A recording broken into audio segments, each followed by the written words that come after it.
It's the Piggin Out Podcast. What's going on, boys and girls? Episode number 5. That's 5 of them, Kev. So 5. 5 of them. As always, I'm Nate. Here to my right is my co-host Kevin Wilson, a senior writer at Belly Up Sports, an avid Dodgers fan. Got the win last night, Kevin. I saw that against the Giants. How do you feel? That's right. So I feel great. Anytime we can beat the Giants, is a good day.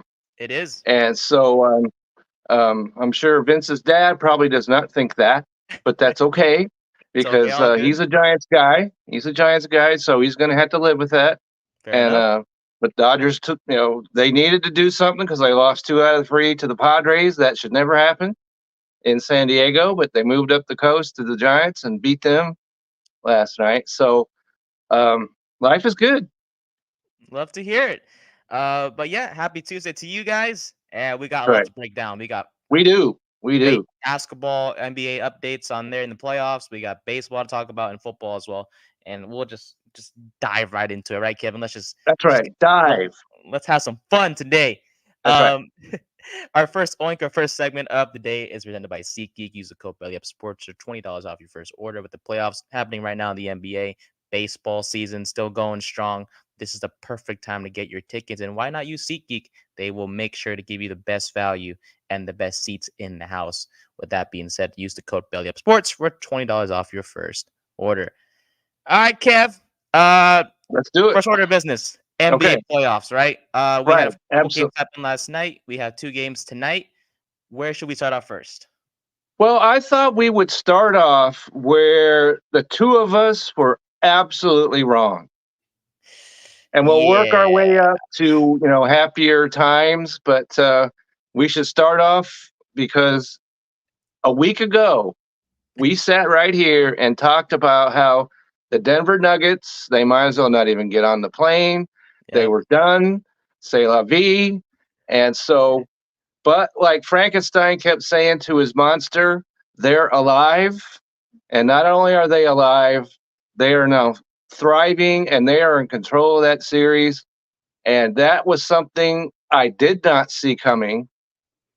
Maybe we should have because they are the defending champions, but how things went, especially in that last game, I didn't see that coming at all.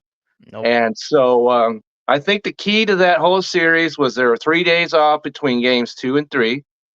And then that gave Jamal Murray a chance to get healthy. Plus, he was not suspended, as many of us, including myself, thought he should be for his antics in game 2. But regardless of that, he played, and they won the game, and then they won yesterday. And so it's 2-2 now. It is. And so how do you see that going from here on out? I mean, we got to admit, we were wrong, of course. We hold ourselves accountable. That's right. We're totally 100% accountable. And so, we're sinking in our shame right now. Unfortunately. Unfortunately. And so, what do you think about what's going to happen going forward now?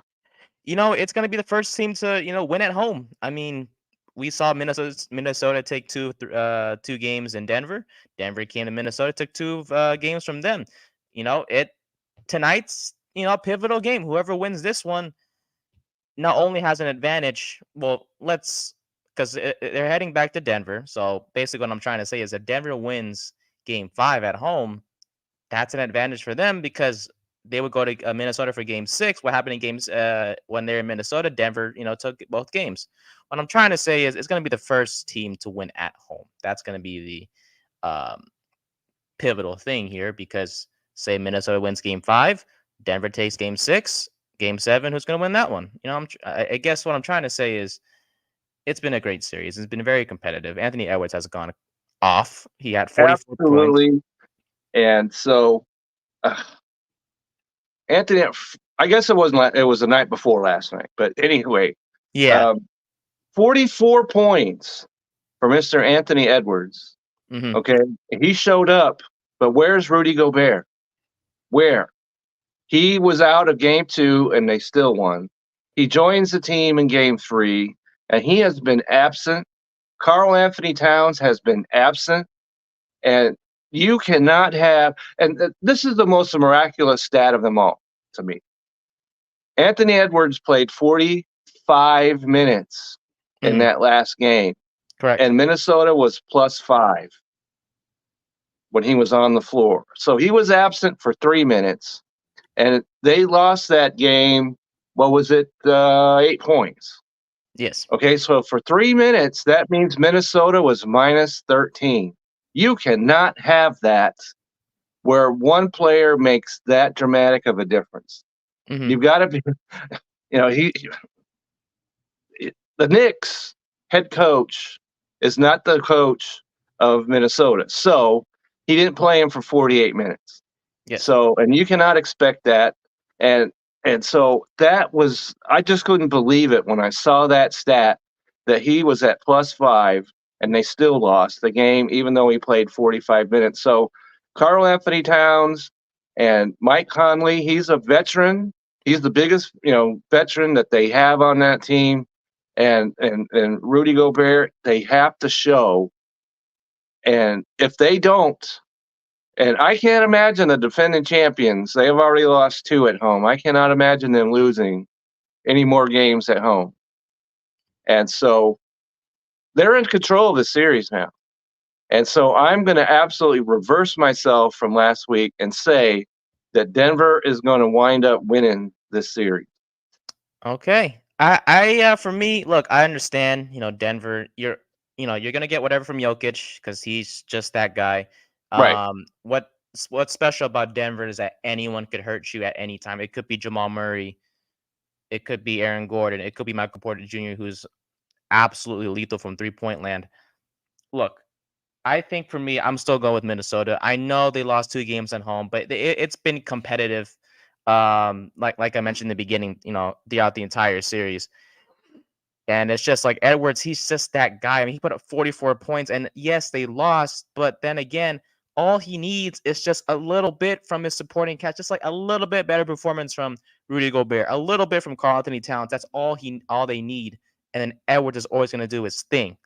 And of course, Minnesota's depth isn't as great as Denver's to an extent, but Minnesota got here for a reason. They're at this point for a reason. That's because of their leader in Edwards, but also because of play from Gobert and play from Karl Anthony Towns. And Mike Conley, like you mentioned, he's a veteran guy.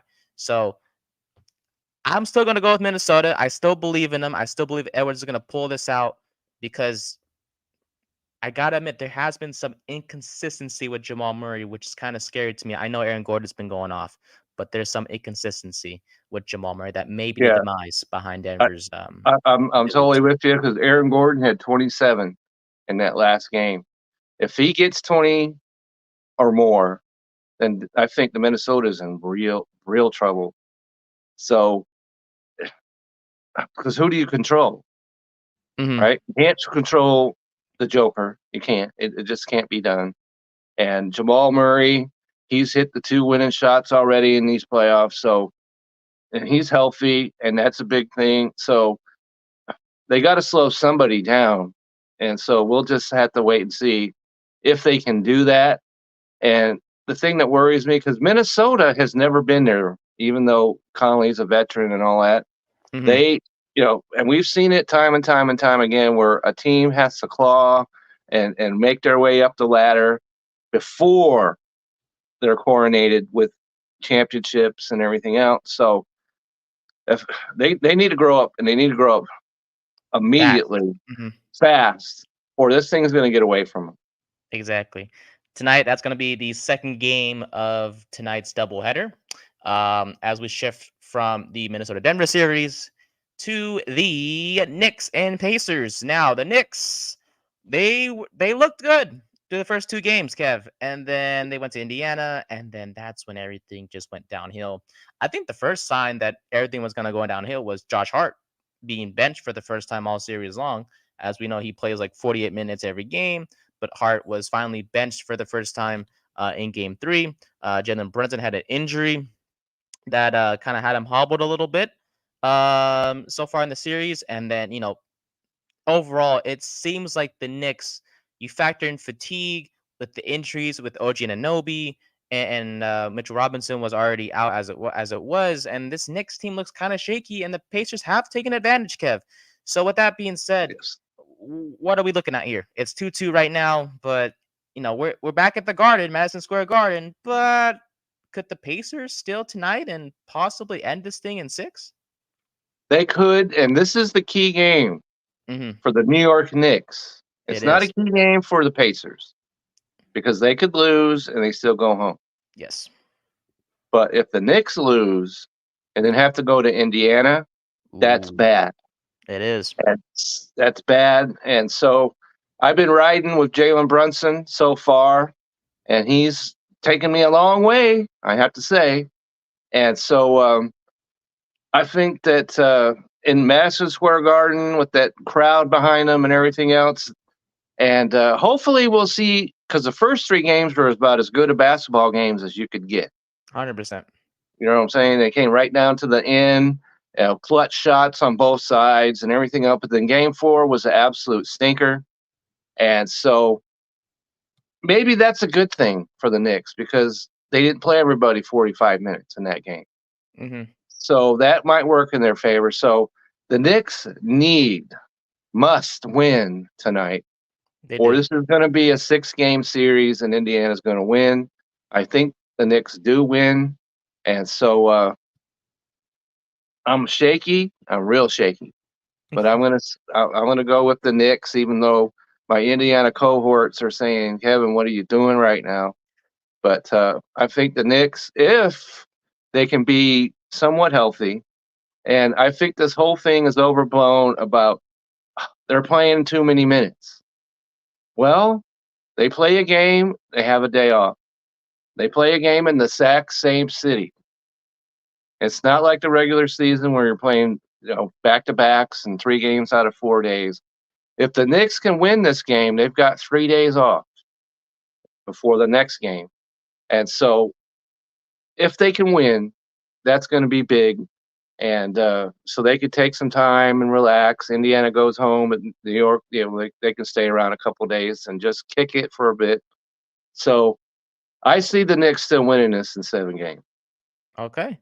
Yeah, I'm still going with the Knicks. I know Brunson has the injury going on, but he's had some time to rest, especially when they were getting blown out. At least he wasn't on the court in the fourth quarter and whatnot. So hopefully he's okay. I don't know what his status is. I mean, he's gonna play, but in terms of how he's feeling right now for tonight's game, I don't know any details to that.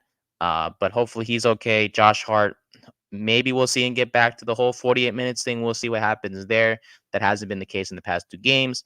As for the Pacers, Tyrese Haliburton has been playing pretty well the past couple games, and as you know, in the series as a whole, he's been playing pretty well. Had 35 points in Game 3, and had 26 and 5 in Game 4 as well. So, obviously the Pacers their leader is Haliburton. Siakam's a great scoring option, as we all know. They're getting solid performances from guys like TJ McConnell, Andrew Nemhard, and so on, and Miles Turner, of course, and so on and so forth. So, tonight's the night for the Knicks. Can you win That's it. this game back at home? If you lose, you go back to Indiana. The pressure's on, and the fact that you've played your guys so many minutes with the fatigue and everything, it does. Even though you do have a day off to rest, it does get to you. And if they lose tonight, a lot of people are going to be saying, "Hey, Yeah. maybe the whole playing so many Dun, minutes." dun, dun, dun, dun, dun, dun, dun, dun, dun, is what it's going to be if the Knicks lose tonight's game. Which, for me personally, I hope they don't, but at the same time, we don't It's, control it. So usually New York, I hate New York. okay. Okay. But this Knicks team is hard. It's impossible to hate them. Oh They've yeah, got of players course. that you want to cheer for. Like I said, even though I grew up in Indiana, Yeah, and I hope, yeah, I hope for good games like we me had too. the first 3, and just come down there and watch it, bang, bang, bang. And so that's what I'm hoping for. And if Indiana wins, I certainly won't be sad.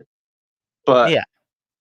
we're in the prediction business here, and so I still think the Knicks, because they've got, the Knicks, if they win today, or they've got 2 at home potentially.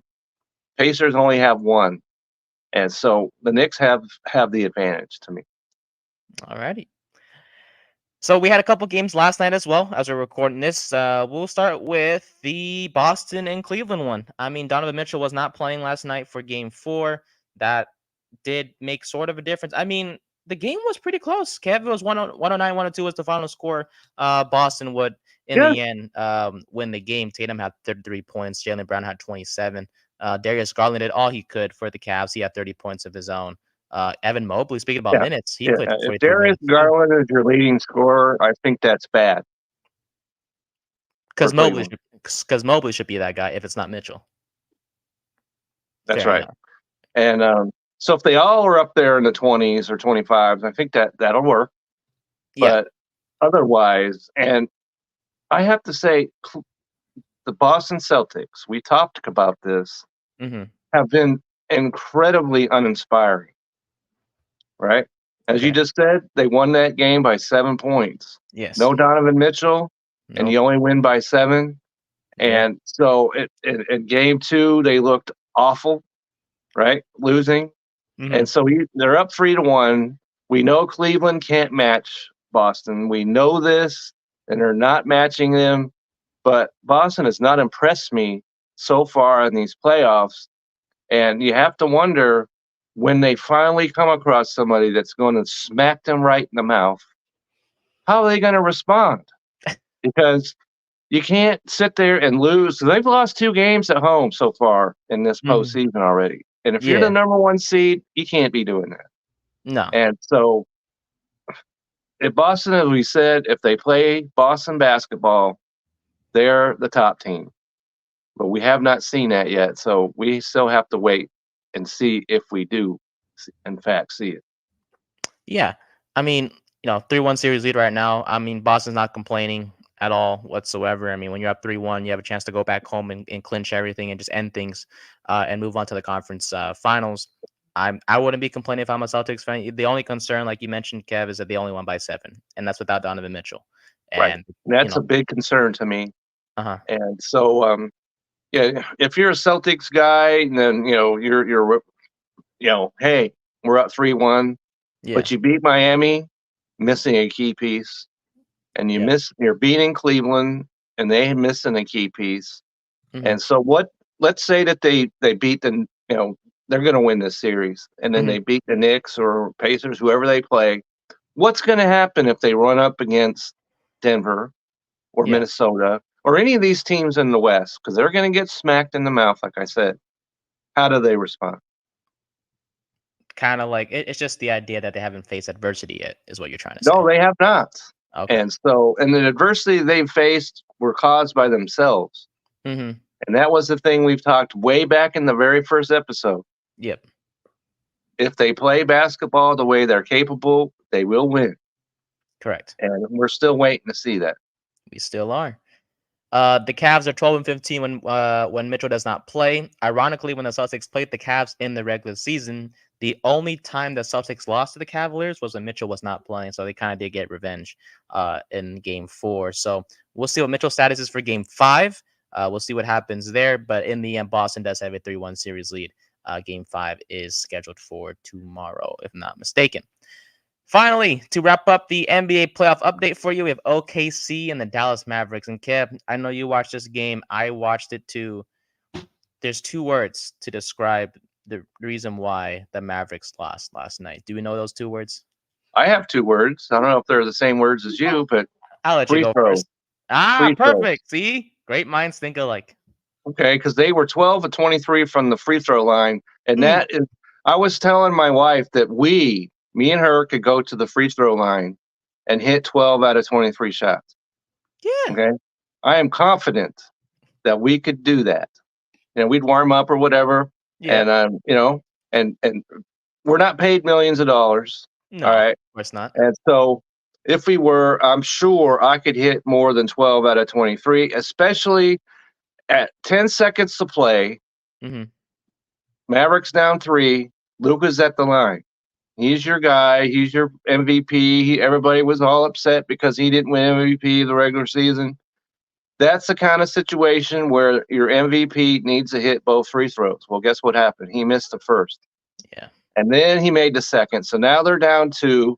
They have to foul, and then the Clippers go down, hit both free throws, up by 4, game over. Exactly. And so that was that's been a bugaboo of theirs all year because, of course, I live in Mavericks territory. I see them all the time, and they are not a good free throw shooting team at all. And so that was going to rear its head at one point or another, and it always will do that when you're right in a tight game and you're getting fouled because, just like Shaq, right? He'd get the ball, get fouled, as everybody knew he'd hit like 28% or whatever it was. Yeah. And so it's they had a 10-point lead, the Mavericks, at the end of the first quarter. They had an 11-point lead at halftime. They had the series. They had it. They would have been up 3-1, and then I don't care how good Oklahoma City is, they would not have won 3 straight games against this Mavericks team. And they let a prime opportunities go down the drain. And so that puts, because you said that the Oklahoma City was going to win. I said the Mavericks are going to win. That's looking real rickety right now on my end. But free throws, and the other thing is Kyrie Irving in 2 games of this series have not scored 10 points. You can't have that. Kyrie Irving, where are you? Okay, where? I know he's playing strong defense, probably for the first time in his life. Okay, so he's doing on a defensive end, but he's been absent on the offensive end. And PJ Washington, you're going to get 27 points out of him every game. And so, Irving, where are you? Where? Yeah, Irving in 2 of the past 3 games has scored just 9 points exactly. This previous game in Game 4, he had 9 points on 4 of 11 shooting. He did have 9 assists though, so he is being a little bit more passive than what we're used to seeing from him. He is a point guard, shooting guard after all. But the point is, he does need to step up. Hopefully in Game 5, replicate what he did in Game 3 for the Mavericks, and that was put up 22 points of his own. But PJ Washington has been outstanding. He has Stepping been. up. And the other key thing, because we could use one word if we wanted to, besides free throws, and that's rebounding. Okay. Because we've talked about how the Mavericks are the bigger team. We know this, but they were out rebounded badly in Game 1. They won the rebounding battle in Games 2 and 3. Yep. And so they should be out rebounding Oklahoma City.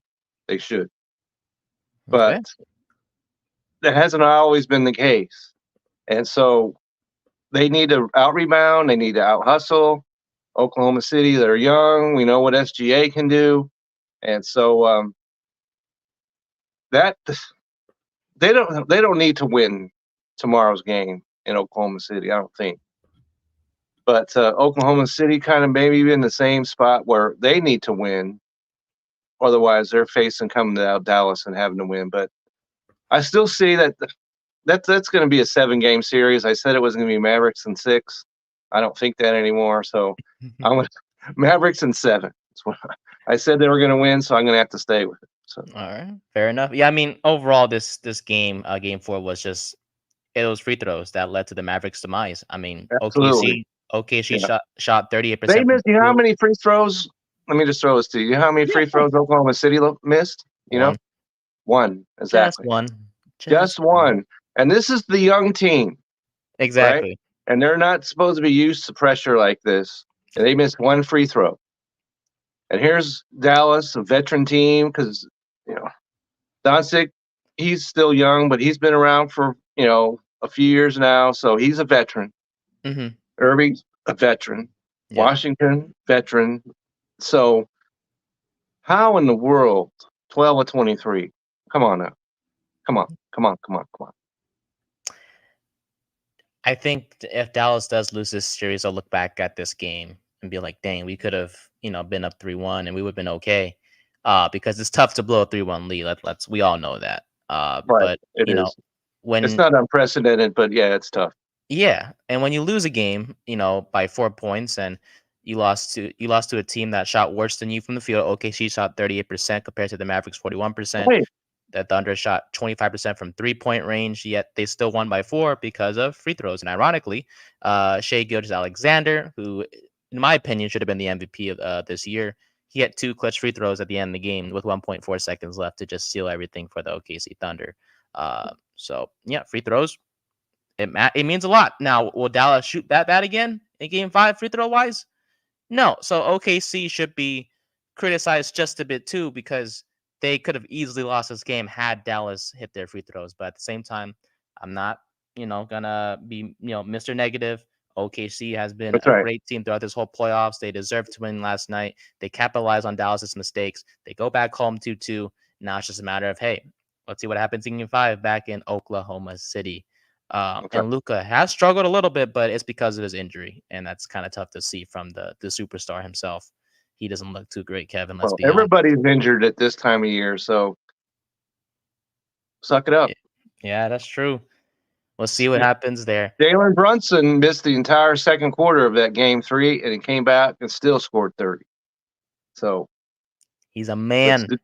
He's a man among little Putians or whatever they call him. And so that's what Doncic needs to do. That's what Irving needs to do. They're getting, like I said, Washington. They're getting points from other places, but those two need to be plus 25 points each for them to really have a shot at winning this series. All right. We'll see what happens tonight.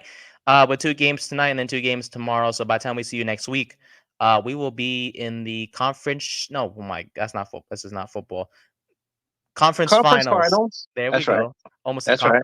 Conference championship is in my head, Kev. I'm too focused on football for some reason today. So no worries. We'll shake it loose. No worries. But before we shift towards our next topic, I want to go to the fantasy question for the NBA. And yes, it's still early, we get it, but we had to include some fantasy aspect. All right, Kevin, here's the situation. It's a 10-man league, right? And let's say you got to control all the first 10 picks. You got to control all of them. In order, of course, who would you have picked first, second, third, and so on and so forth, all the way to 10th? You don't have to give an explanation, but you can just name off names.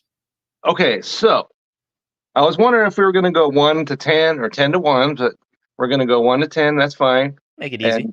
Okay, so Josic is number 1. No one's going to argue with that. Nope. And so make sure I'm not losing. Josic is number 1, played in 79 games. Oof. That's why he's number 1. These other guys can deliver, maybe not quite as consistently, but they can deliver the numbers, but they're not playing in 79 games. So he's number 1 to me. I'm going to Wemby at number 2, 71 games, first year, and he could do everything. So I'm going to go there. SGA goes into the number 3 spot for me, and 30.1 points. He played in 75 games. Mm-hmm. So then I'm going to go to Luka at number 4, and he played in 70 games, which is unusual. He misses games. And so I always think about that. He wears down at the end of the season a little bit. And so 3 or 4, you can manipulate that however you want, but I've got Luka at number 4. Number 5, I'm going to get some flack because Anthony Edwards, I have at number 5. All right. Okay. All right. Once again, 79 games for Anthony Edwards. So he's at number 5. Number 6 is Jason Tatum of Boston, of course. 74 games. Giannis slides for me all the way from, he was my number 2 pick in the draft last year. He slides to 7. Even though he played in 73 games, when I needed him, he was nowhere to be found. When playoffs come, not playing. And if he was to play consistently 80 games a year, he'd go back up to number 2. But he's older now, so I don't see that happening. Number 8 is Tyrese Haliburton. I like the reasons why you just mentioned. Yep. All right. And then at number 9, Joel Embiid is probably my biggest slider. And so He played in 39 games. That's something I see continuing. He's not going to give you 70, not going to give you probably 65. And so he's at number 9. And at number 10, might be a surprise. I got, I'm trying to pronounce his name, Domantas Sabonis. Sabonis, yes. Do I have that? That's your neck of the woods up there. 100%. And a lot of people forget since he plays for this, for Sacramento. And so people don't think about him, but he is a walking double-double, almost a nightly triple-double machine. And 82 games. He didn't miss a single game all season long. And 19.4 points, 13.7 boards, and 8.2 assists. He's the complete package. And so he's at number 10 for me. I wanted to put Jalen Brunson in this top 10. He's probably right there at the door, but you can't beat Sabonis for covering every aspect that you need from a fantasy basketball player.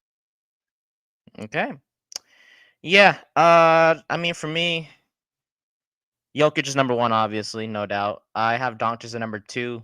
Yes, I know he's been hurt, but he'll be fine for next season. And sure, injury-wise, all things considered, he is, when healthy, one of, if not the best player in the NBA. So I have Doncic at 2. Shai Gilgeous-Alexander, I have him at number 3. Anthony Edwards is going to be a superstar in this league. He showed this season that he could be that guy.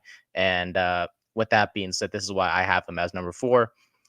In my top 10 rankings, followed by Giannis, Joel Embiid, Jason Tatum, Victor Wembanyama. I do love the defensive aspect of him. Blocks and steals, that racks up a lot of fantasy points to go along with the rebounds and the points that he puts up for San Antonio. He's going to get stronger and more experience as the months go by in the offseason. And then I have Jalen Brunson at 9, and then Stephen Curry at 10. No matter what happens with Golden State, he's still going to be the number 1 guy for the Warriors, and he doesn't look like he's going to slow down anytime soon. So that is my 10-man rankings, Kevin, for you. And with that being said, I think we should move forward, shall we? We shall. I think it is our second oink. Second oink is presented by Righteous Felon Jerky. Use the code Belly Up for 15% off your order. Righteous Felon, a great snack to have in your pantry. Shout out to them for sponsoring our second segment of the day, also known as Second Oink. Alrighty. So, we're going to shift from the court and we're going to go to the field, Kevin. Okay. All right, we're going to go to the field now. And I think we said football was going to be next. Football was number 2. Football's number 2. Thank you for keeping me in check, Kevin. All right. No worries. I'm here to help. That's why you're my co-host, my guy. All right. So, Mr. Jared Goff. First off, I love this guy. I do, and it's because how could you not? Yeah, like Jared Goff, California kid with the beautiful hair and an amazing partner that he has that a lot of men like, but I won't dive into that because this is not the time to do so. But he has an incredible partner. But this guy was banished from the Rams. They said no. Banished. He got him to the Super Bowl, and his reward was get out of here. Yeah. And you have to admit that worked for the Rams. You have to that's fine because they actually did win. So we won't bash on that a whole lot. Yeah, but Kevin, they left him to die in Detroit. And that's right. No. And he, as I mentioned earlier, Frankenstein, he's alive. He's alive. That's right. And so when you look at this, yes. First year, 3,245 yards, 19 touchdowns, 8 interceptions. Yeah. Okay. Yeah. Second year, 4,438 yards, 29 touchdowns, 7 interceptions. Now we're on to something. There you go. Okay. Then last year, 4,575 yards, 30 touchdowns, and 12 interceptions. In the postseason, 69.4% completion rate, 4 touchdowns, no interceptions. None. And so he's the golden boy of Detroit now. He looks like the golden boy. Like no one else up there. And, Mike, the co-founder of Belly Up, he's a big Lions guy. Mm-hmm. And so he could probably, tell us all we needed to know about this, about him. And so, He got paid. Got paid, Kev. Got paid Paid. 212 million, right? Ooh, Okay. boy. 170 guaranteed, not $170, by the way. 170 million. Oh boy. Okay. Guaranteed. So maybe Indeed. him and Cousins have the same agent. We probably need to look into that. And so he earned it. I have no problem with him getting it. The only problem now I see is once these quarterbacks get all this money, now the team has no other money to go out and get other players. Mm-hmm. We've seen it, like the Seahawks. They went to 2 Super Bowls with Russell Wilson on his rookie deal. They gave him a boatload of money and haven't been back since. Dak Prescott's going to make $60 million this year. Where have the Cowboys been in the playoffs? Almost invisible, right? So I hope that doesn't happen to Detroit. If they're the Lions, and this is the cat house, as you are well aware.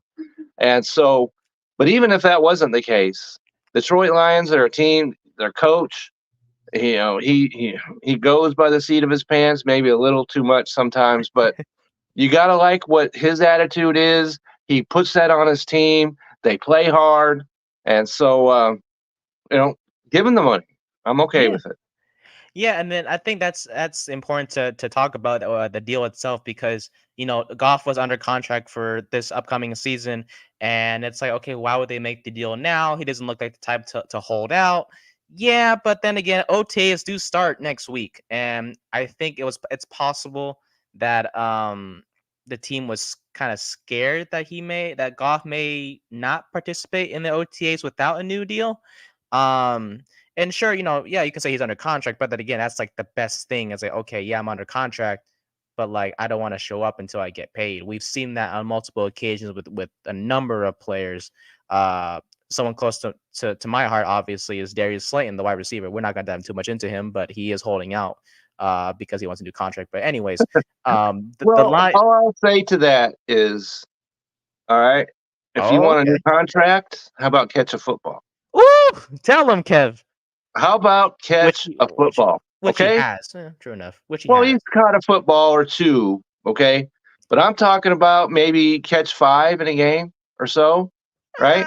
Be consistent, which he has Yeah, not been. fair. And because if he was, then the Giants wouldn't be going out and taking wide receivers at number 6 in the draft. Maybe not. But Yeah, so I know it's a little different in the NFL it when you is. say, well, you've got a contract. It's not like it is in Major League Baseball. Because Hmm. if you have a contract in baseball, it is a contract. You're set, And you are not holding out if you're a Major League Baseball player. It's not happening. especially if you're Okay. Otani, by the way. But I digress. Especially if you're Otani. But if you're anybody in Major League Baseball, because you said say your contract's 170 million, it's 170 million. Hmm. It's not, well, we'll guarantee you 60 million. Yeah, And then we can cut you next year if we want to. That's not how it works in baseball. So it's a little different in football. So, like I said, I have no problem with him getting paid. He's earned it, and he's the gold standard in Detroit. And so, good on him. oh yeah, 100%. No, me and you, we have no issues with the deal whatsoever. Goff had a 84.4 Pro Football Focus grade last year, which was the 10th highest in the league, ahead of guys like Justin Herbert and C.J. Stroud and Jordan Love. Now, in terms of pure passing grade, this is important. Now, he had the 6th highest pure passing grade with an 85.2. That was better than Kirk Cousins, who got paid, Jalen Hurts, who got paid too. Jordan Love, who will get paid soon. We'll get to him in just a bit. Justin Herbert, Lamar Jackson, and Brock Purdy, just to name a few. Now, I want to address something. So I think to wrap that particular point up about Goff, he deserves it. The California kid. I grew up seeing him play at the University of California, Berkeley. I was so happy for him when he got chosen first overall. He deserved it. He's a cool, calm, collected guy, and I really hope he wins the Super Bowl. Now, I'm gonna give you three names, Kevin. Three Okay. names that are very important to consider about when it comes to this deal because I know Goff benefits from it. I know the Lions benefit from it as a whole. But there's three names that we need to consider, and that is Dak Prescott, Trevor Lawrence, and Jordan Love. Because those three guys, they're gonna have to get paid soon. And if Goff got $212 million, how much is Goff? How much is Prescott gonna get? How much is Lawrence gonna get? How much is Jordan Love is gonna get? Because those three guys, they're gonna have to get their money soon. And it's like they're gonna see Goff and be like, "Well, he's older than me. I could be better than him. So why not pay me more than him?" And that's just gonna reset the whole market. And now we'll be thinking like, okay, this has to stop at some point because we can't keep paying guys, Kevin, like 250 million just for them to not do And, anything. right. And so when it comes to Dak Prescott, Yeah. he's getting 60 million. We don't need after that, he can come off the books completely. And I would not be surprised if that's exactly what the Cowboys do, because Dak Prescott is not letting them anywhere. And Trevor Lawrence, love Trevor Lawrence, went to Clemson, of course, delivered a national championship over the hated Alabama Crimson Tide. And so he got him to the playoffs. So not this last year, but the year before, and delivered a playoff win. So in this house, we love Trevor Lawrence. Okay. After last year, though, I'm not jumping on any bandwagons to pay him because I know he was hurt, but he didn't deliver. So I'm not going to be beating down any doors to pay him. He's going to have to show me, hey, he can stay healthy and he can play at the top of his game. And as far as Jordan Love is concerned, I love Jordan Love. I've got him on 2 dynasty fantasy teams. One because I drafted him, and the other because Billy traded him. Okay.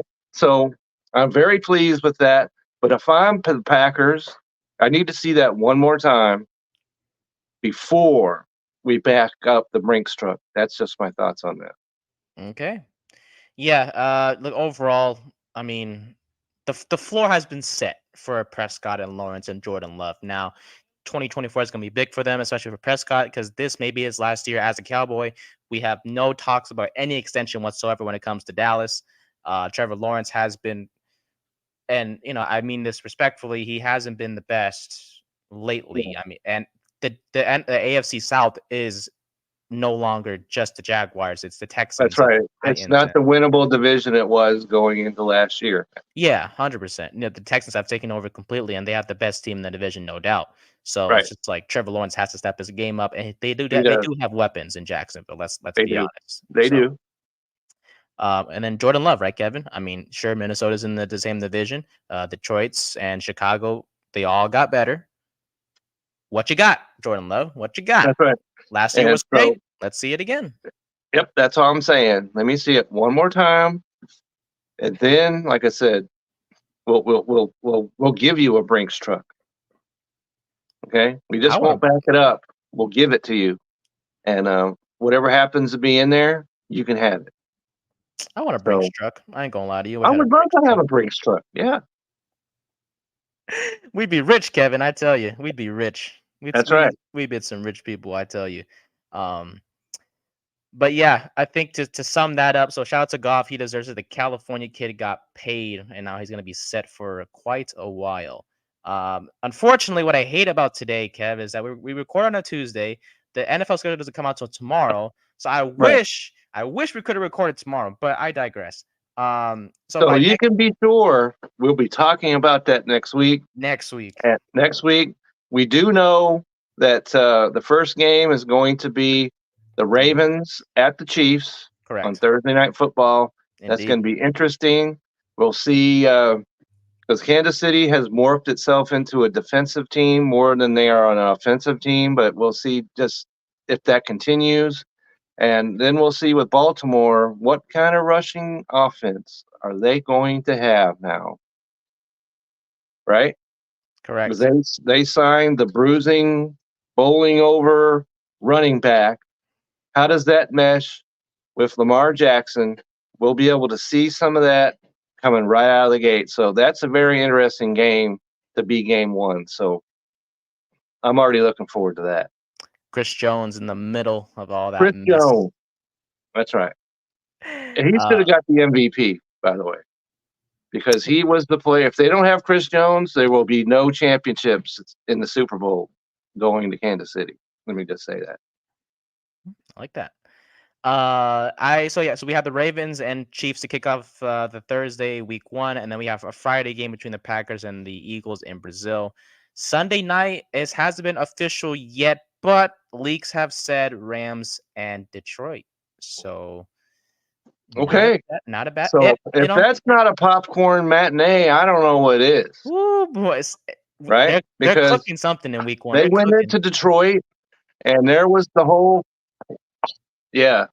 And so we know it's not going to be the Cowboys because they play Cleveland Sunday afternoon in Cleveland. We know that. Mm-hmm. And so if it's the Rams in Detroit, and you got part 2, we just talked about Goff going up against the golden boy, other golden boy. Well, he's not a boy anymore. Matt Stafford. He's more like maybe he's grandpa age by now. I'm not sure. Veteran, per se, yeah. He is. And so that would be an outstanding game to see between the two of them. So we've got some good football coming up, no question. Oh, we do, for sure. So if that's the matchup, that'll be exciting to see. And then Jets and Niners will be ending week 1 on Monday night. So Aaron Rodgers will get his revenge on that turf. Or they're going to be at Levi's, but hopefully he'll be healthy coming out of week 1, because that would be nice to see. Other games to note include the following. Buffalo and the Dolphins will be the first official Thursday night football game in week 2. Dallas and Cleveland will kick off the first late afternoon game on that Sunday in week 1. And then the Chiefs and Niners will be rematching each other in week 7. So a Super Bowl matchup. And who's calling that game? Tom Brady himself. One quick note, Antoine Winfield got a 4-year extension with the Bucs. So shout out to him. He got paid. So Goff and Winfield, 2 notable players for their respective teams, got paid. And before we go to the baseball point, Kev, I didn't ask you about Goff from a fantasy perspective. Because no. Well, quickly before we get to the actual football question we have planned out, would you draft Goff high in the fantasy draft? Would you? I would, and because he's got weapons. Okay. Yes. And he's not, and even though he just got paid, he's been around a little bit now, but he's still, relatively a young man. And so I don't think there's any injury concerns about him. No. You got to because they've got the running backs, they've got the wide receivers, they paid the wide receiver, so he's not going anywhere.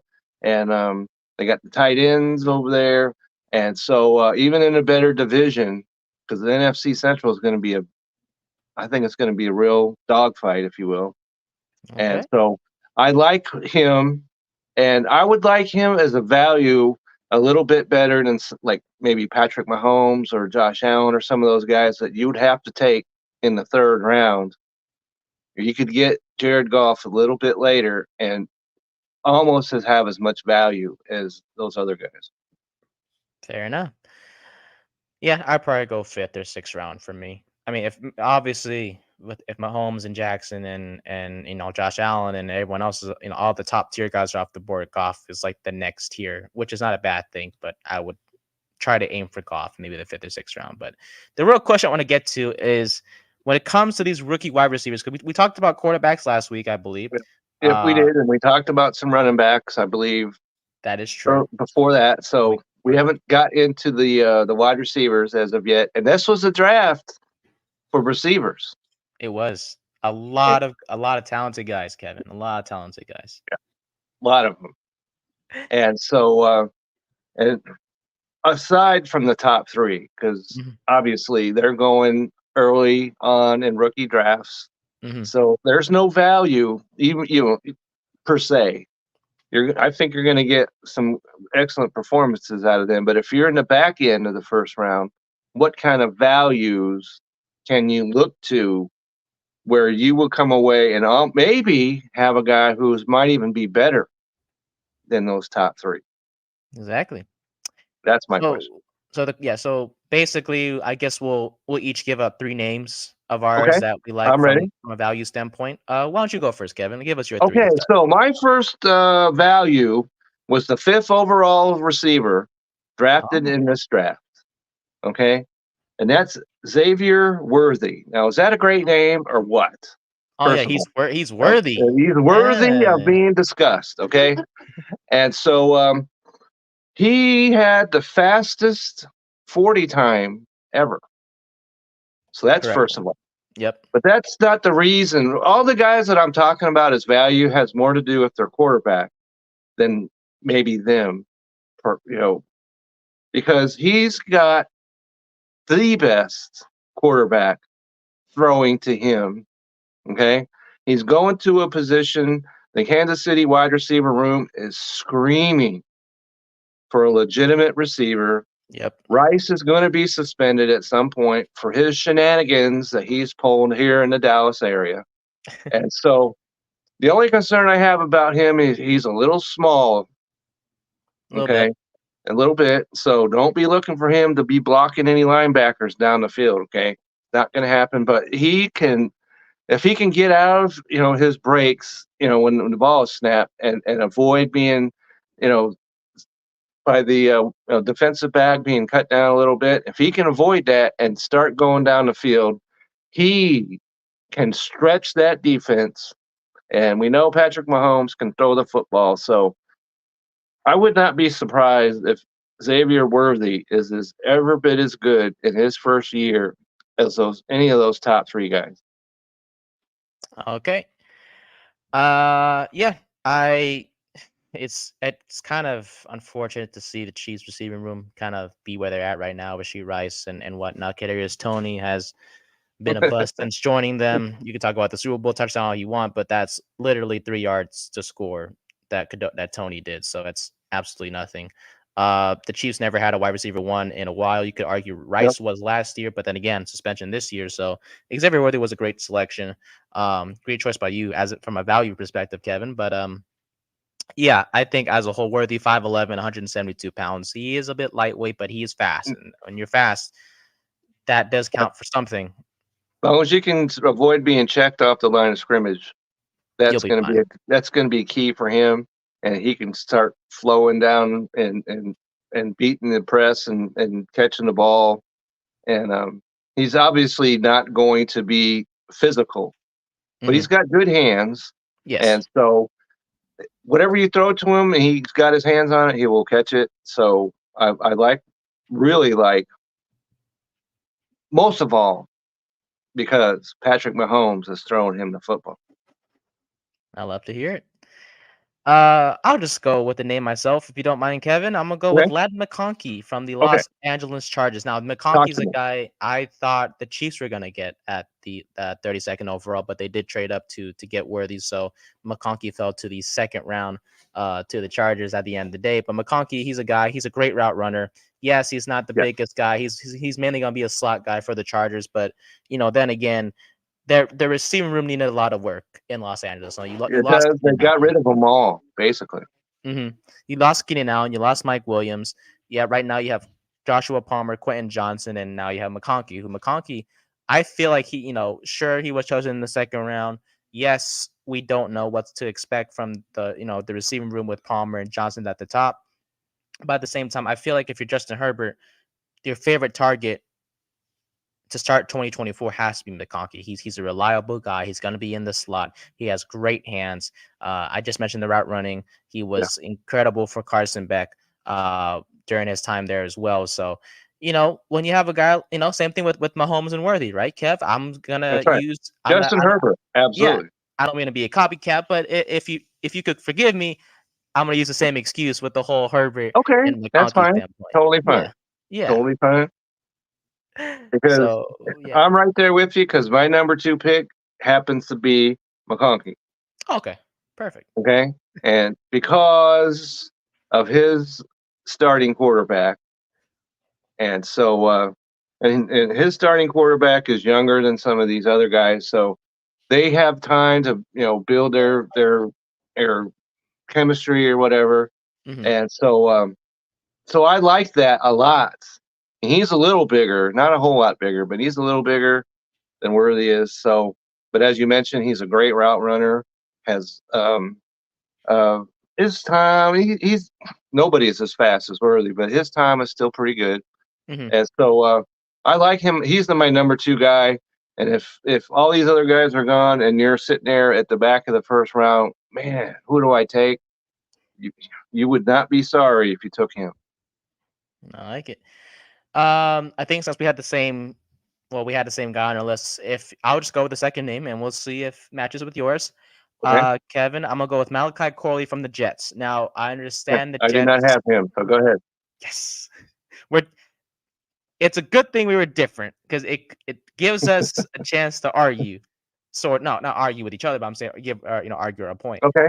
But Corley, he's a guy that has been Right. compared to a Debo Samuel type of guy, run after catch type of player as well. He's not the biggest, of course, but he can handle himself. He's a guy that I thought would have been chosen in the second round. He did fall a little bit to the Jets, but at the end of the day, yes, you have Garrett Wilson and you have the often injured Mike Williams, and I think having Corley as that third receiver does help the Jets. In that if Williams does go down, per se, because of his injury history, Corley can step in.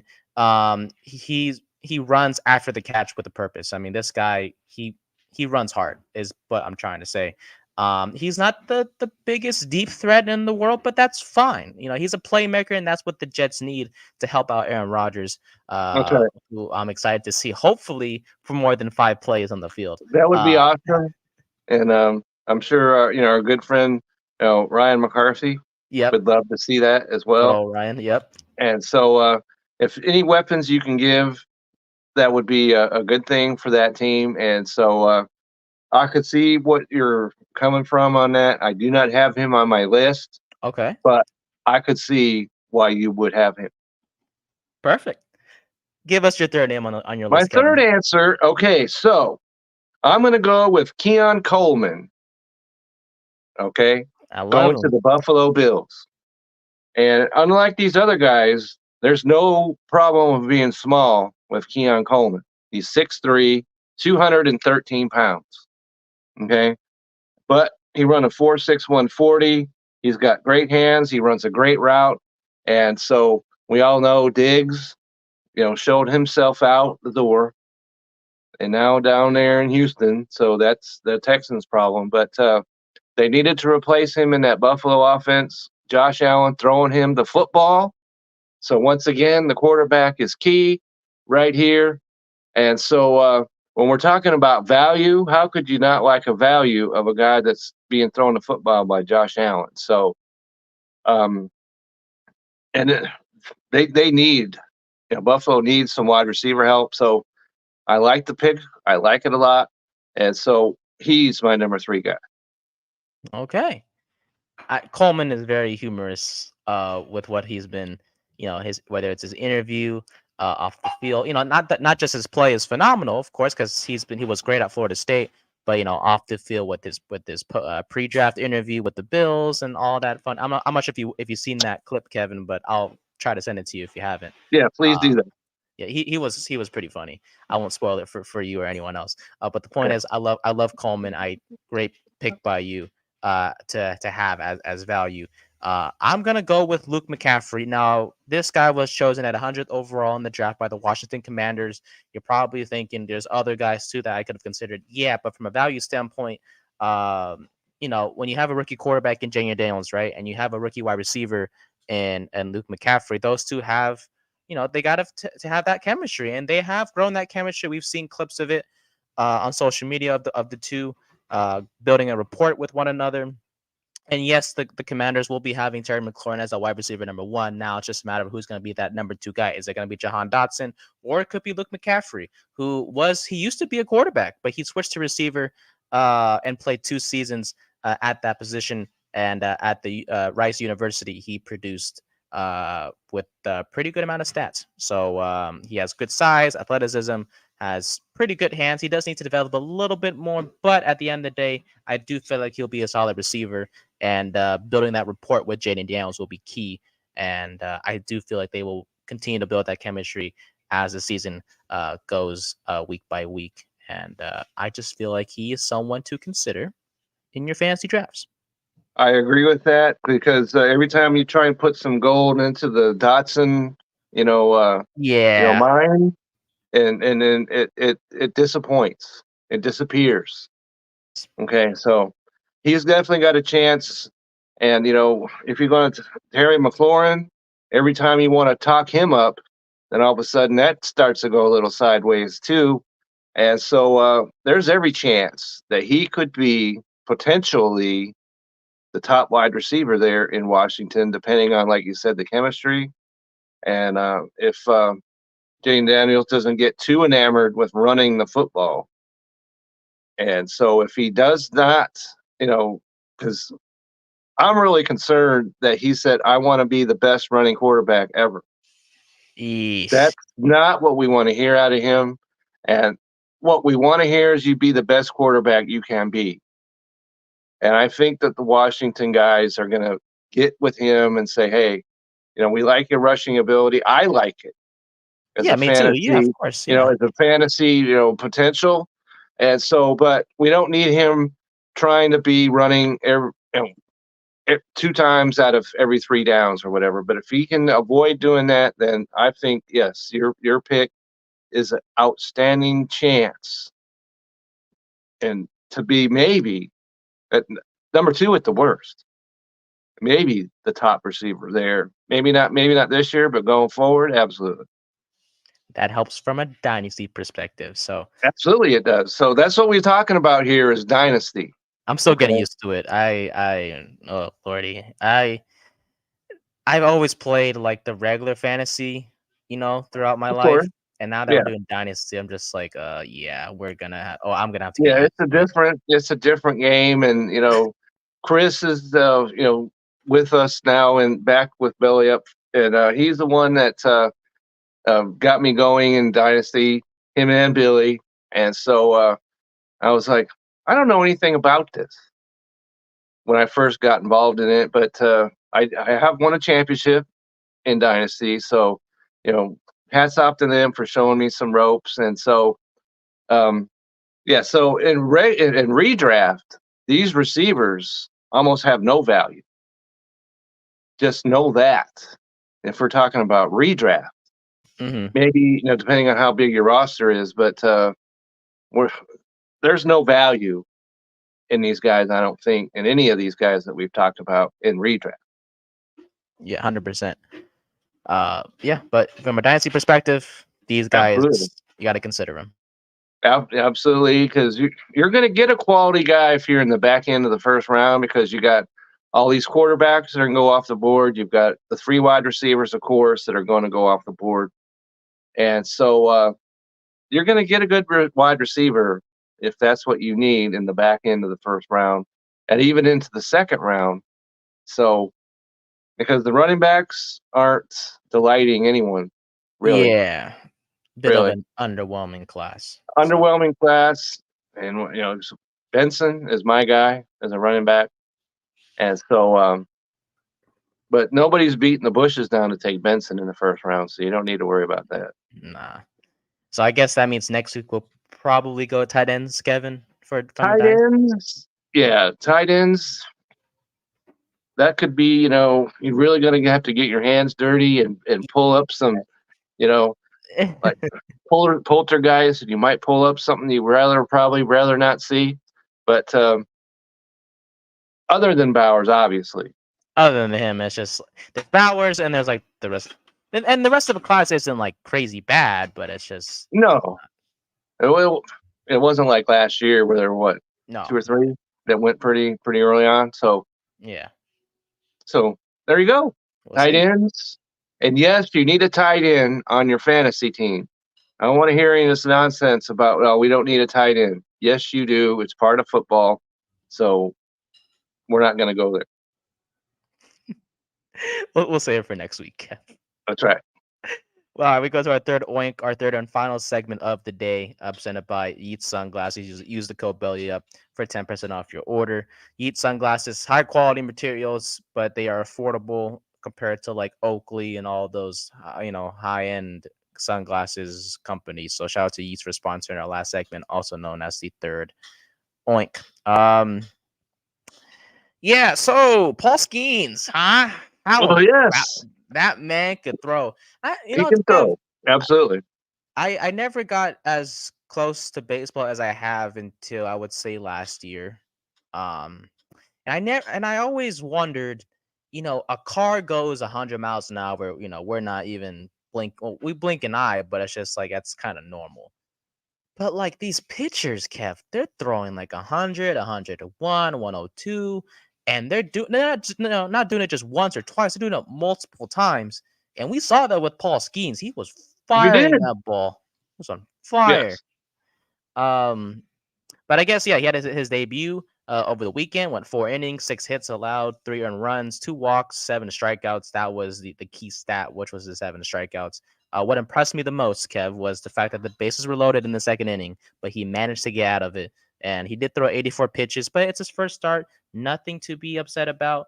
He had 54 strikes, 30 balls, which is, yeah, control wise, but I have Yeah. no issue with his start. But what are your thoughts on his debut, Kev? The former LSU Tiger making his debut for the Pittsburgh Pirates. Well, you talk about a guy who was welcome with open arms, Oh, yep, right? 100%. Baseball and Pittsburgh in particular needed this, and I predicted he was going to come up, and and before the weekend, he was up. He was up.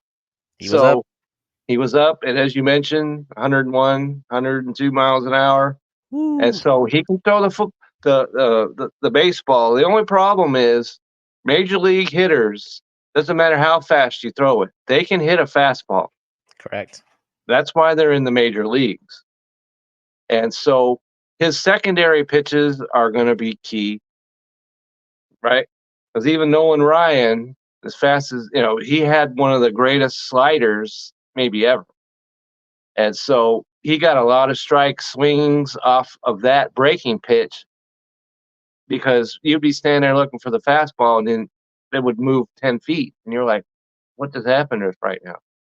And so he needs to do the same thing. He needs to have his breaking pitches working.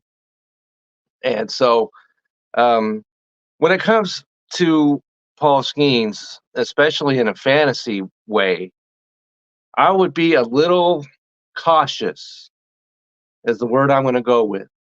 Whether I've had him on my fantasy team or I was thinking about making an offer to somebody else that had him, I would be cautious either way.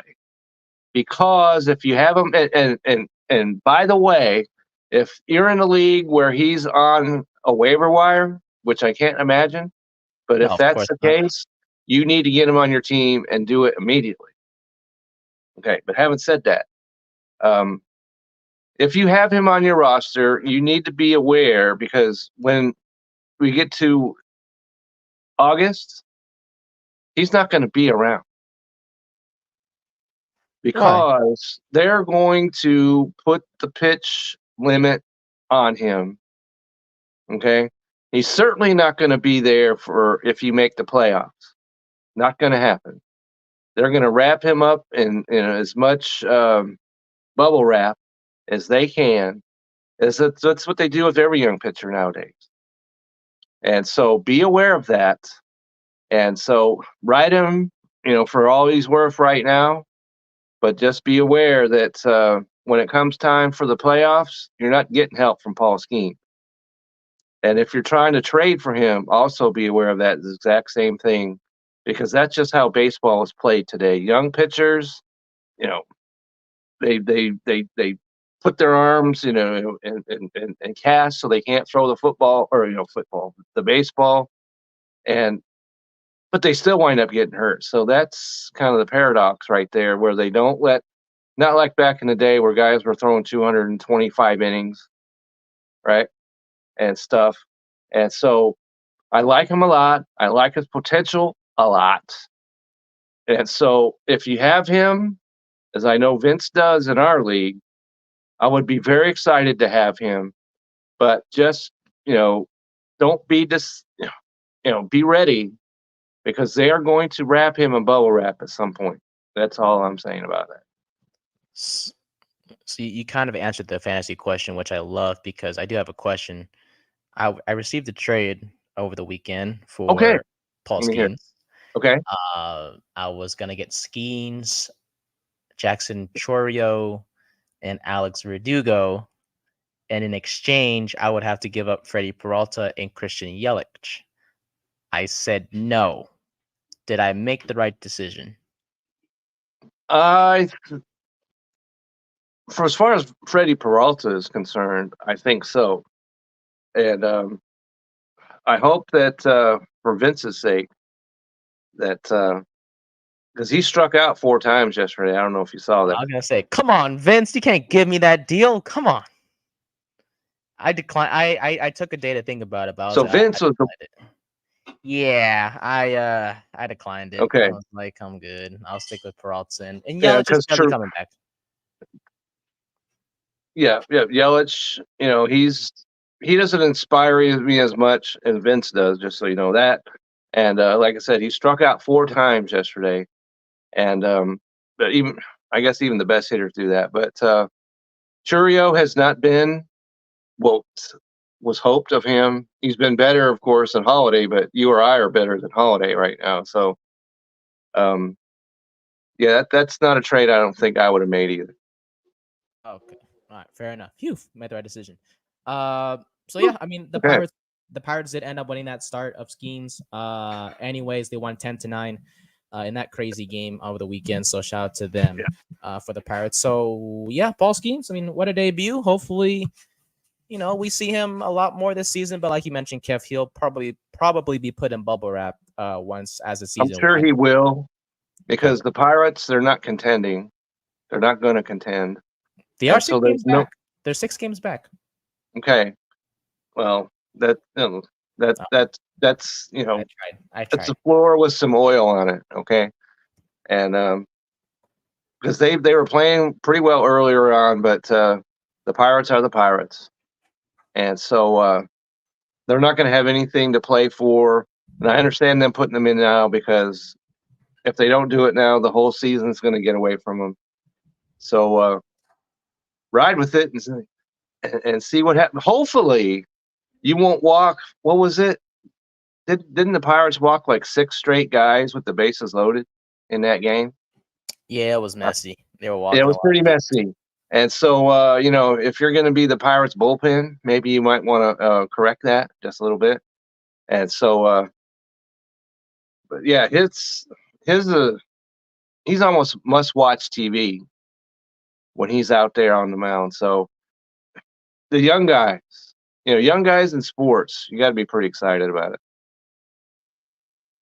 I have to agree. Now, are you excited about these uniforms? So for those of you watching on the YouTube or wherever from a video standpoint, we're showing the Cleveland Guardians City Connect uniforms. Quickly, Kevin, I think it's kind of basic. I mean, I don't know. I don't know what to say. Let me just say, when it comes to the City Connect uniforms, almost universally, they're garbage. Absolute garbage. Yeah. Houston, the Space City, I like that one. Colorado's uniform looks nice. Okay. The Padres is absolutely god awful. Okay. And so CLE and Pittsburgh, we just talked about Pittsburgh. Their City Connect uniforms are awful. And so they all need to go back to the drawing board and start this again. CLE, how's that supposed to connect them to Cleveland, CLE?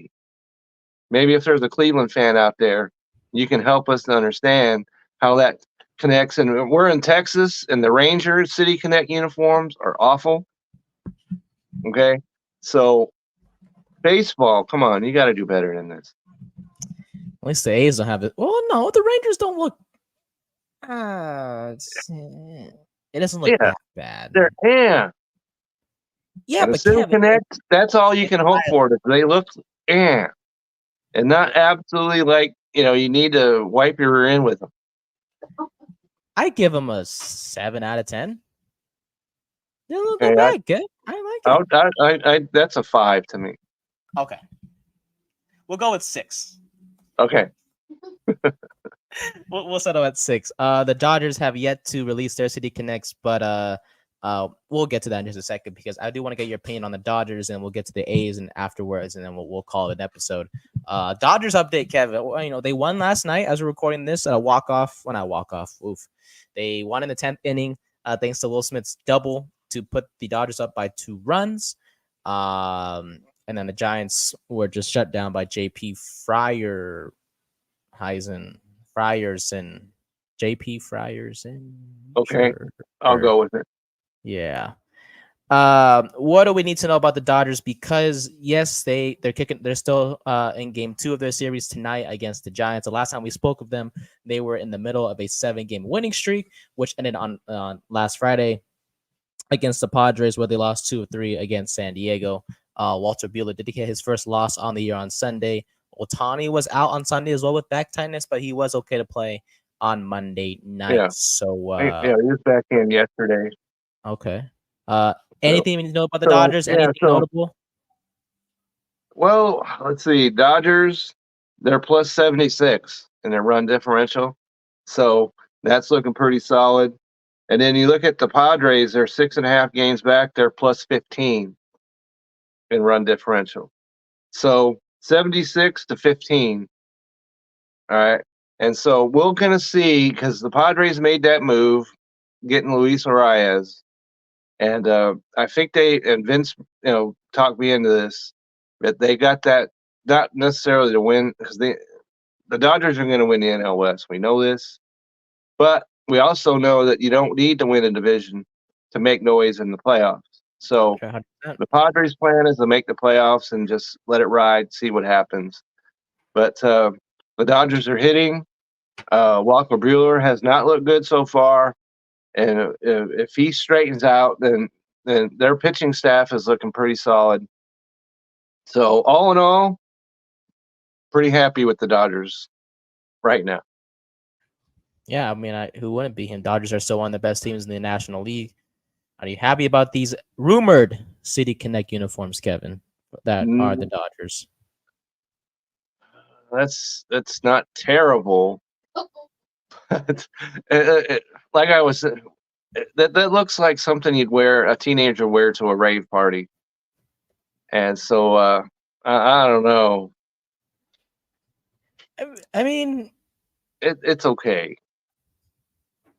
At least it says Los Angeles, unlike CLE. Okay. So, okay, I'll give it a 6.5. I like the hashtag on the bottom right here.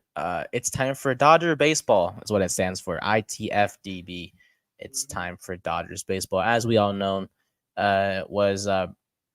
it's in honor of Vince Scully, right? If I'm not mistaken. Absolutely.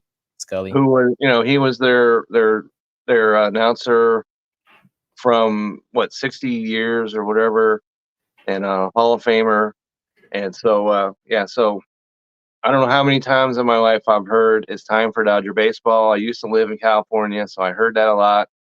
And they were always on TV. So yeah, so if you're going to honor Vince, that's what you need to do, or Vin rather. And so I like that a lot, because you talk about Dodger history, it has to include Vin Scully. Fair enough. Alrighty. The Oakland A's. There's sort of some stuff to report. Last Tuesday, when we last spoke, they lost 15-8 in one of the 2 doubleheaders game played that day.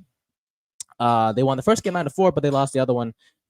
No, they lost on Tuesday 15-8. They had the doubleheader on that Wednesday of that same week. They won the first game 9-4. And then they lost the game afterwards. It was like 12-11 was the final score. But the point is, the A's have kind of slowed down a little bit, Kevin. They are a little bit. Yeah, they're 5 games under 500. They lost 2-3 against the Mariners recently, and they're barely kicking off the 4-game series with the Houston Astros. And they have 3 more games against the Royals before coming back home to the Coliseum, which I hope to go to soon to face the Colorado Rockies. Some quick injury notes for the A's. Paul Blackburn was sent to the 15-day injured list. I saw that. I did see that. My darn fantasy team.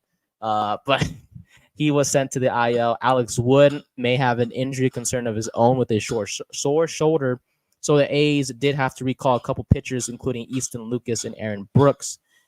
Easton Lucas was terrible. He's a reliever. He did not look good whatsoever.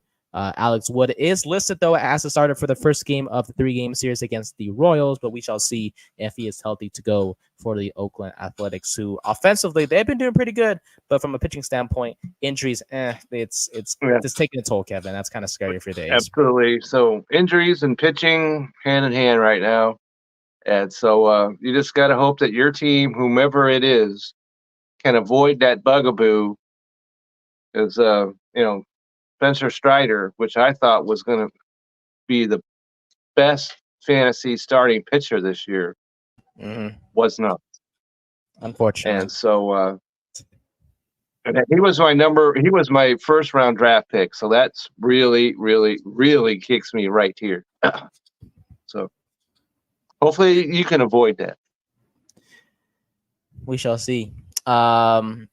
But yeah, I think we covered everything. Football, basketball, baseball. Quick update before we go. Knicks are currently losing to the Pacers 22-20 in the first quarter.